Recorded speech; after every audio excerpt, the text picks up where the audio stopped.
Hello everyone, আসসালামু আলাইকুম। আশা করি সবাই অনেক বেশি ভালো আছেন। সো আজকে আপনাদের সামনে ইংরেজি ভাষা শিক্ষার একটি গুরুত্বপূর্ণ লেসন নিয়ে হাজির হয়েছি। এই লেসনটি দেখলে আপনারা ইংরেজি ভাষা শিক্ষার যে দীর্ঘ লালিত স্বপ্ন রয়েছে সেটা অনেকাংশে পূর্ণ হবে বলে আমি মনে করি।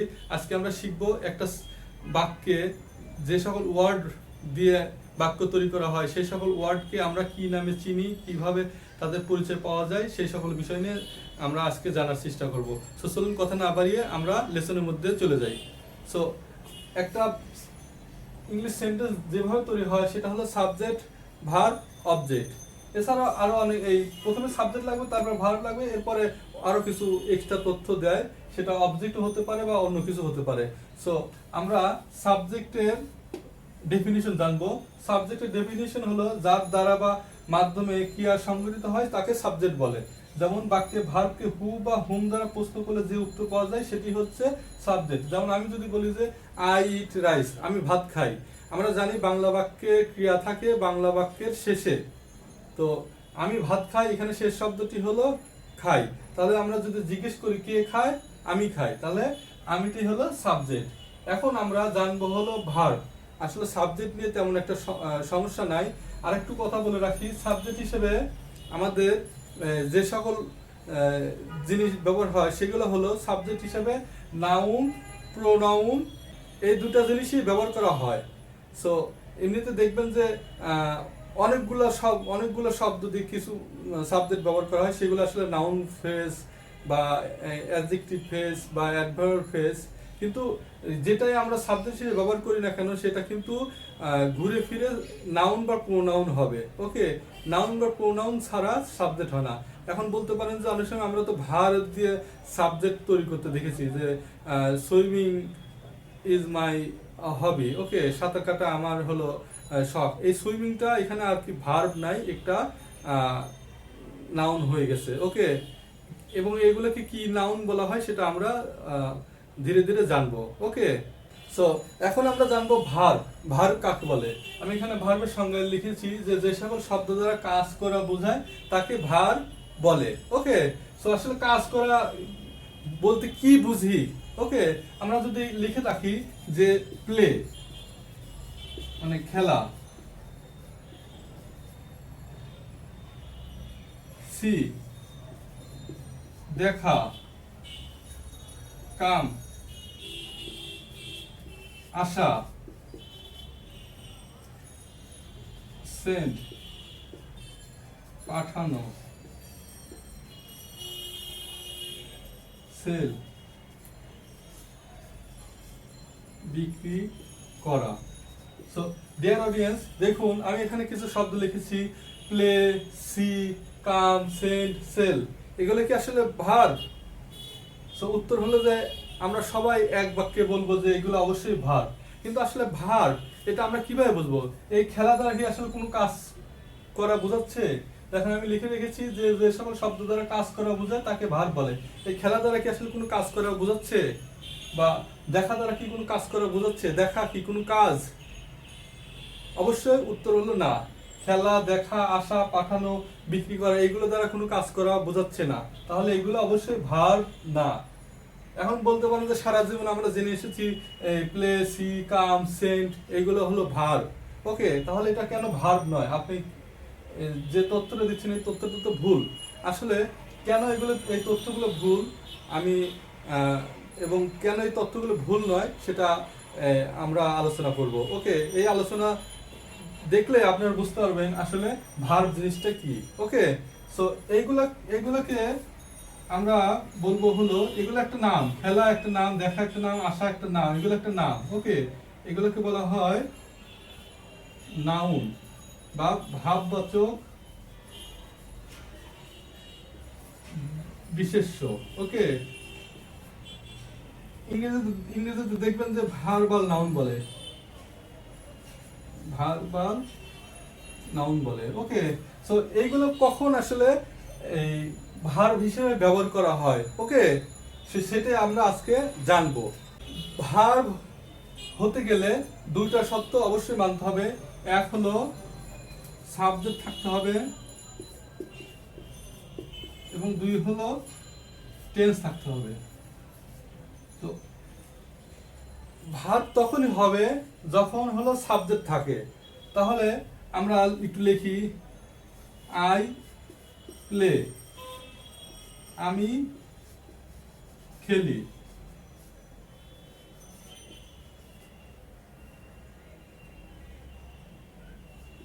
ইউ প্লে,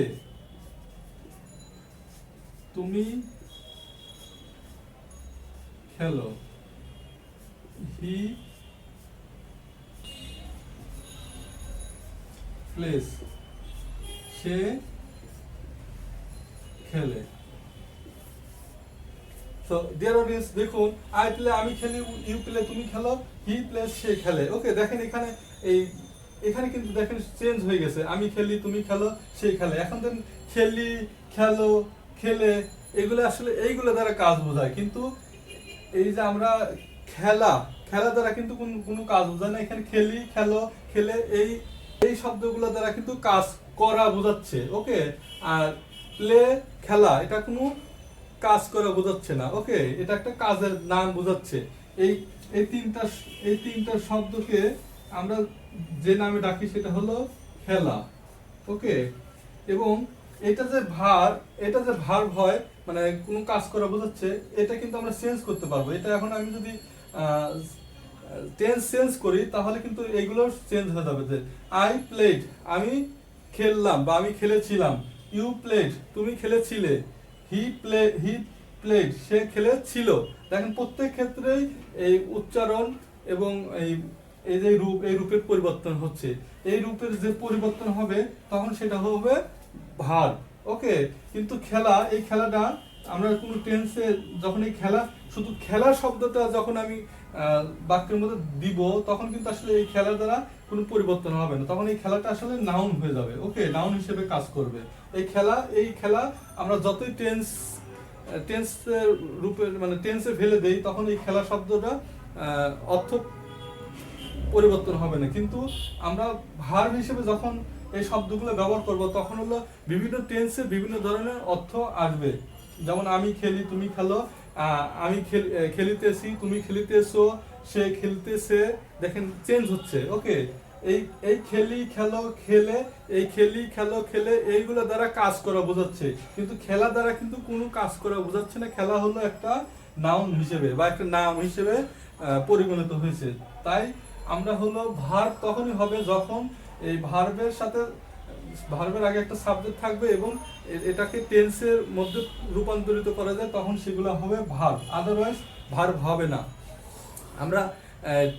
আমরা যে সকল শব্দ আসলে সেন্টেন্সে লিখি তার মধ্যে শুধুমাত্র ভার্বেরই রূপের পরিবর্তন হয়, কিন্তু নাউন, প্রোনাউন, অ্যাডজেক্টিভ, অ্যাডভার্ব এগুলোর রূপের পরিবর্তন হয় না। যেমন রহিম রহিম প্লেস, রহিম খেলে, রহিম প্লেড, রহিম খেলে ছিল। এখানে দেখেন এই রহিম শব্দটা কিন্তু পরিবর্তন হচ্ছে না, কিন্তু প্লে, তাহলে এটাকে আমরা কি রহিম প্লেড বা Rahim is playing, Rahim has played. দেখেন এগুলো রূপের পরিবর্তন হচ্ছে। ওকে, এই যে রূপের পরিবর্তন হচ্ছে, এই রূপের পরিবর্তনটাই হলো ভার্ব, মানে এর একটা ক্রিয়া আছে, শুধুমাত্র এই ভার্বেই হলো রূপের পরিবর্তন হয়। ওকে, আর সাবজেক্টের কারণেই আপনার এই ভার্বগুলোর অর্থ চেঞ্জ হয়ে যায়। ওকে, কোথাও কোথাও এই আমরা এই যে সাবজেক্টগুলো লিখেছি ইউ, আই, ইউ, হি, এইগুলো এই সাবজেক্টের কারণে এইগুলো খেলি, খেলো, খেলে এইগুলো হয়ে যায়। তাহলে আমরা জানতে পারলাম এই ভার্ব কাকে বলে। ভার্ব সেই সকল শব্দ যে সকল শব্দ দ্বারা কোনো কাজ করা বোঝায় সেটাই হলো ভার্ব। আর ভার্ব হওয়ার দুটো সত্য, এই দুটো সত্য ছাড়া কখনো সেটা ভার্ব হিসেবে পরিগণিত হয় না। আমি যদি প্লে শব্দটা ইউজ করি, এই প্লের আগে একটা সাবজেক্ট লাগাতে হবে। যেমন আই প্লে, আমি খেলি, উই প্লে, আমরা খেলি, ইউ প্লে, তুমি খেলো, হি প্লে, সে খেলে। দেখেন এগুলো রূপের পরিবর্তন হচ্ছে এবং এইগুলো দ্বারা কাজ করা বোঝাচ্ছে, কিন্তু শুধু খেলা, এই খেলা দ্বারা কিন্তু কোনো কাজ করা বোঝাচ্ছে না। ওকে, এই কারণে এই খেলাটা হলো ভার্ব না, যখন এগুলো রূপের পরিবর্তন হয়, খেলি, খেলো, খেলে, হ্যাঁ। কিন্তু আমরা যদি এই শুধু খেলা শব্দটা দিয়ে আমরা কোনো বাক্য তৈরি করতে চাই মানে অ্যাজ এ ভার্ব হিসেবে, তখন কিন্তু দেখেন হয় না। আই প্লে, আমি খেলা, ইউ প্লে, তুমি খেলা, হি প্লে, সে খেলা, এগুলো দ্বারা কিন্তু কোনো অর্থবোধক অর্থ দিচ্ছে না, ওকে, অর্থের পরিপূর্ণতা পাচ্ছে না। কিন্তু আই প্লে, আমি খেলি, এটা দ্বারা একটা কাজ করা বোঝাচ্ছে, কিন্তু খেলা দ্বারা কিন্তু কোনো কাজ করা বোঝাচ্ছে না, একটা নাম বোঝাচ্ছে, ওকে। ডিয়ার অডিয়েন্স, আরেকটু জিনিস আপনাদেরকে বলে রাখি যে আমরা আর কি দেখলে বুঝতে পারবো যে এটা ভার্ব, ওকে। সো যেমন প্লে, এই খেলা, ওকে, ডু, করা, আসলে এটা ভার্ব কি না আমরা সেন্টেন্সে যখন সাবজেক্ট এবং টেন্স দিয়ে যখন সেন্টেন্সের মধ্যে ফেলে দিয়ে আমরা বাক্য রূপান্তরিত করব, তখন এই প্লে, ডু, এইগুলো আসলে ভার্ব হিসেবে ব্যবহার হতে পারে কিনা বা ভার্ব কিনা, সেটা আমরা কিভাবে বুঝতে পারবো। সেটা হলো এই এই সকল শব্দের সাথে যখন আমি তেসি বা তেসো, এই সকল শব্দাংশ বা প্রত্যয় যুক্ত করে যখন একটা পরিপূর্ণ অর্থ দেয়, তখন সেটা আমরা ভার্ব হিসেবে জানতে পারবো। যেমন খেলি, এই খেলি হলো একটা ভার্ব, তাহলে খেলির সাথে আমরা যদি তেসি লাগাই, খেলি, তেসি, একটা পরিপূর্ণ অর্থ দিচ্ছে। বা খেল, তে, সো, দেখেন একটা পরিপূর্ণ অর্থ দিচ্ছে। তাহলে আমরা এই প্লে, ডু, এইগুলো আসলে ভার্ব হয়ে যাবে, ওকে। কিন্তু আমরা যদি একটা নাউন হিসেব করি, যেমন মনে করেন যে মোবাইল, ওকে, মোবাইল একটি নাউন। এখন মোবাইলের সাথে কিন্তু আমরা তেসি লাগাতে পারবো না। মোবাইল, তেসি, মোবাইল তেসি দ্বারা কি কোনো পরিপূর্ণ অর্থবোধক অর্থ দিচ্ছে, মনের ভাব প্রকাশ পাচ্ছে? তাহলে এই মোবাইল শব্দটা নাউন নয়, ওকে। আশা করি বুঝতে পেরেছেন যে আসলে এই ভার্ব জিনিসটা কি। ভার্ব জিনিসটা হলো যে সকল শব্দ দ্বারা কোনো কাজ করা বোঝায় তাকে ভার্ব বলে।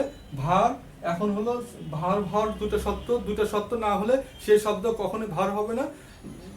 তাহলে কি কি সত্য? সেটা হলো এক, সাবজেক্ট থাকতে হবে, দুই হলো টেন্স থাকতে হবে। তো টেন্সের এই ভার্বগুলো টেন্সের যে বিভিন্ন প্রকারভেদ আছে, সেই প্রকারভেদে কিন্তু আমরা রূপান্তরিত করতে পারবো। কিন্তু আমরা নাউন, প্রোনাউন, এগুলো কিন্তু বিভিন্ন টেন্সের মাধ্যমে কিন্তু রূপান্তরিত করতে পারবো না, তাদের অর্থ রূপান্তরিত হবে না। মোবাইল, আমি একটি মোবাইল কিনি, বা আমার একটি মোবাইল আছে, আমার একটা মোবাইল ছিল। দেখেন এখানে মোবাইল শব্দটা কিন্তু পরিবর্তন হচ্ছে না, আছে, ছিল, এগুলো হলো যে একটা ভার্ব, যে ক্রিয়া, সেই ক্রিয়া আসলে টেন্সের বিভিন্ন রূপের কারণে কিন্তু অর্থগুলো চেঞ্জ হচ্ছে। কিন্তু মোবাইল যে জিনিসটা, সেই মোবাইলের অর্থ কিন্তু পরিবর্তন হচ্ছে না। তো আশা করি বুঝতে পেরেছেন এই ভার্ব জিনিসটা কি। এখন হলো আমি যে ভার্বগুলো আলোচনা করেছি, সেই ভার্বগুলোকে বলা হয় ডু ভার্ব, ডু ভার্ব বা অ্যাকশন ভার্ব। আমি এখন যে ভার্বগুলো আমরা আলোচনা করলাম, সেগুলোকে বলা হয় ডু ভার্ব। এইগুলো সাধারণত আমরা ইংলিশ সেন্টেন্স মেকিং করতে বেশি ইউজ করা হয়। আর একটা ভার্ব আছে হলো বি ভার্ব। এই বি ভার্ব দ্বারা হলো হওয়া বা থাকা বোঝায়। বেসিক্যালি আমরা ডু ভার্বটি দিয়ে আমরা আমাদের দৈনন্দিন জীবনে যে সকল কথাবার্তা বলা দরকার সেগুলো ব্যবহার করা হয়। আর বি ভার্ব দ্বারা শুধুমাত্র হওয়া বা থাকা বোঝায়। বি ভার্বের কয়েকটা রূপ আছে, যেমন am, is, are, was, were, be, being, been, এইগুলো। এই বি ভার্ব সংক্রান্ত আমার একটি লেসন ইউটিউবে পাবলিশ করা আছে, আপনারা সেখান থেকে দেখে নিতে পারেন। আরেকটা আছে হ্যাভ ভার্ব। এই হ্যাভ ভার্ব মানে এটা শব্দের অর্থ হলো আছে বা ছিল বা থাকবে, ওকে। এটা দ্বারা হলো কোনো ব্যক্তির কিছু আছে সেটা বোঝাতেই এই হ্যাভ ভার্ব ব্যবহার করা হয়। সো এই ডু ভার্ব দিয়ে আসলে হলো আমরা অবজেক্ট পেয়ে থাকি। আর বি ভার্ব দিয়ে যেগুলো সেন্টেন্স মেকিং করা হয় সেগুলোতে অ্যাজ ইউজুয়ালি আমরা অবজেক্ট পাই না, ওকে। সো একটু চলুন আমরা আসলে অবজেক্ট জিনিসটা কি সেটা আমরা সংক্ষেপে আলোচনা করি।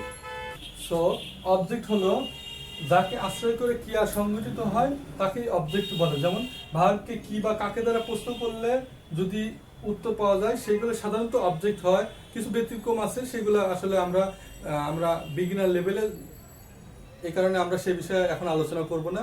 ধীরে ধীরে আপনারা যখন বেসিকটা ক্লিয়ার হয়ে যাবে তখন বুঝতে পারবেন কি বা কাকে দ্বারা ছাড়াও প্রশ্ন করে উত্তর পাওয়া যায় কি পাওয়া যায় না সেটা জানতে পারবেন। ওকে, সো আমরা যদি বলি যে আমি ক্রিকেট খেলি, আমি ক্রিকেট খেলি, যেমন আই প্লে ক্রিকেট।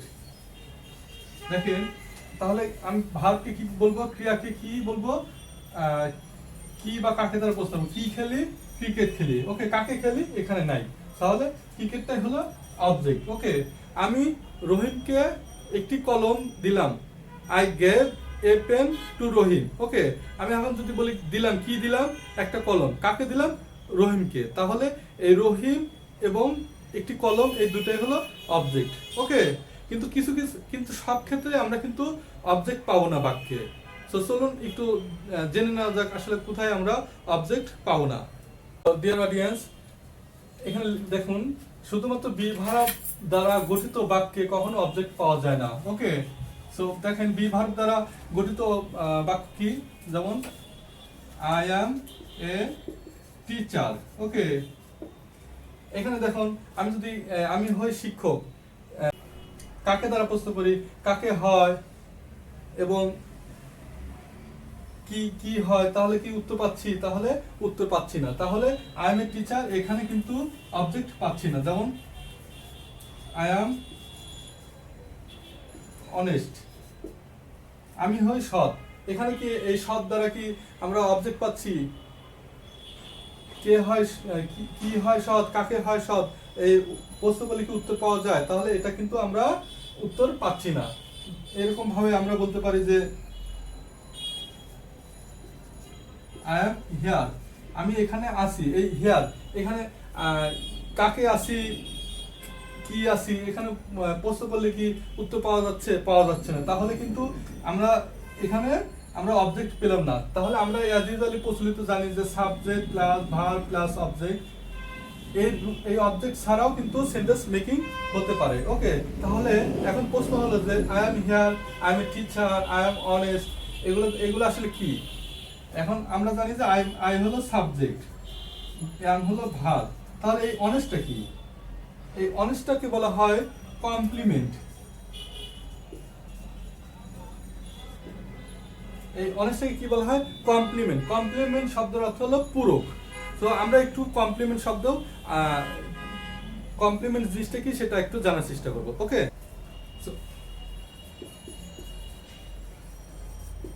কমপ্লিমেন্ট হলো, কমপ্লিমেন্ট শব্দটা এসেছে কমপ্লিট শব্দ থেকে।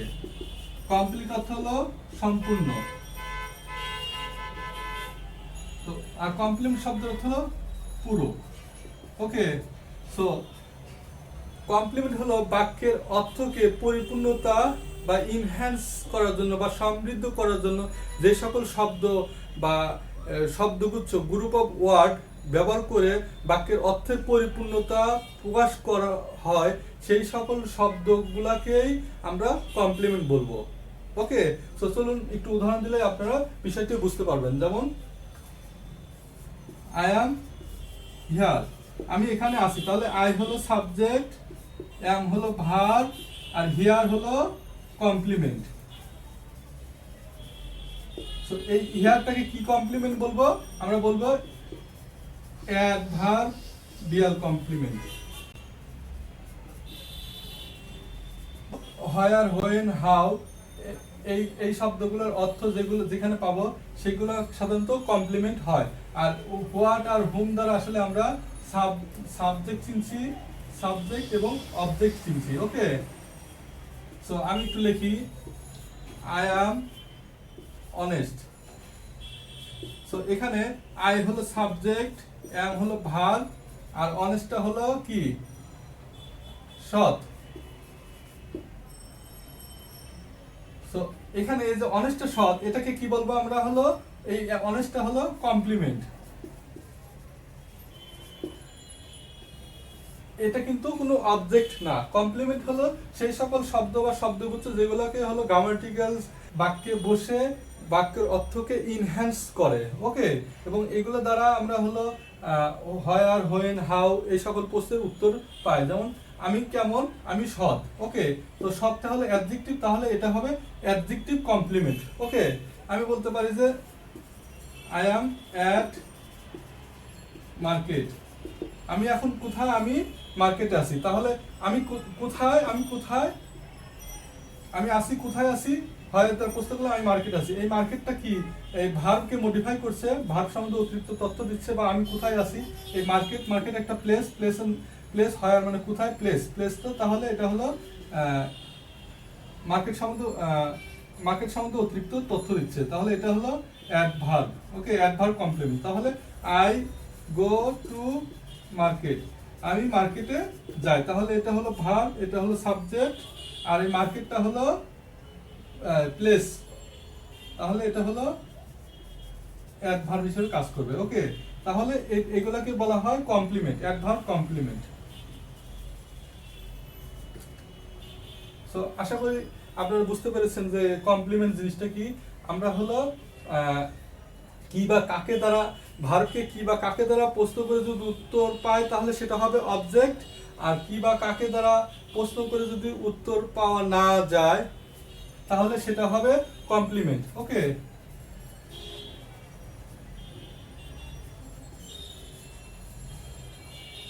সো আশা করি আপনারা বুঝতে পারছেন কমপ্লিমেন্ট জিনিসটা কি। সো আমরা বুঝতে পারলাম যে একটা সেন্টেন্স মেকিং করলে সেই সেন্টেন্সে কি কি বিষয় থাকে, একটা সেন্টেন্সে যে সকল শব্দ ব্যবহার হয় সেগুলিকে কি নামে ডাকা হয়। সো একটা হলো সাবজেক্ট, একটা ভার্ব, একটা অবজেক্ট, এবং কোনো কোনো জায়গায় আমরা অবজেক্ট পাই না, সেই সকল জায়গায় আমরা যে জিনিসগুলো পেয়ে থাকি সেগুলোকে বলা হয় কমপ্লিমেন্ট। কি, কখন, কোথায়, কেমন এই সকল প্রশ্নের উত্তর যেটা পাই সেটাকে বলা হয় কমপ্লিমেন্ট, বা কোনো কোনো ক্ষেত্রে আমরা মডিফায়ার বলে থাকি, ওকে। সো আরেকটা জিনিস আপনাদেরকে বলে রাখি, আমরা হলো প্রেডিকেট যাকে বাংলাতে বলা হয় বিধেয়, ওকে। তো এটার সংজ্ঞা হলো সাবজেক্ট সম্পর্কে যা বলা হয় তাকে প্রেডিকেট বলা হয়। একটু উদাহরণ দেই, I go to market, I am honest, okay. তো এই সাবজেক্টকে বাদ দিয়ে যে সকল ওয়ার্ড আছে, যে সকল শব্দ রয়েছে সেই সকল শব্দকেই বলা হয় প্রেডিকেট, ওকে। এটা বাংলা ব্যাকরণে বিধেয় নামে ডাকা হয়েছে, আর সাবজেক্টকে উদ্দেশ্য বলে ডাকা হয়। কারণ এই সাবজেক্টটাকে বলা হয় উদ্দেশ্য, ওকে। সাবজেক্টকে উদ্দেশ্য বলা হয়, এবং সাবজেক্ট বাদে যে সকল শব্দ সেন্টেন্সের মধ্যে থাকে সেই সকল সম্পূর্ণ সেন্টেন্সকে বলা হয় প্রেডিকেট, ওকে। তাহলে আমরা সাবজেক্ট শিখলাম, ভার্ব শিখলাম, অবজেক্ট শিখলাম, কমপ্লিমেন্ট শিখলাম, প্রেডিকেট শিখলাম, ওকে। সো লেসনটি আপনারা ভালোভাবে বুঝতে হলে বা বেনিফিটেড হতে হলে এই লেসনটি আমি সাজেস্ট করব 3বার দেখুন।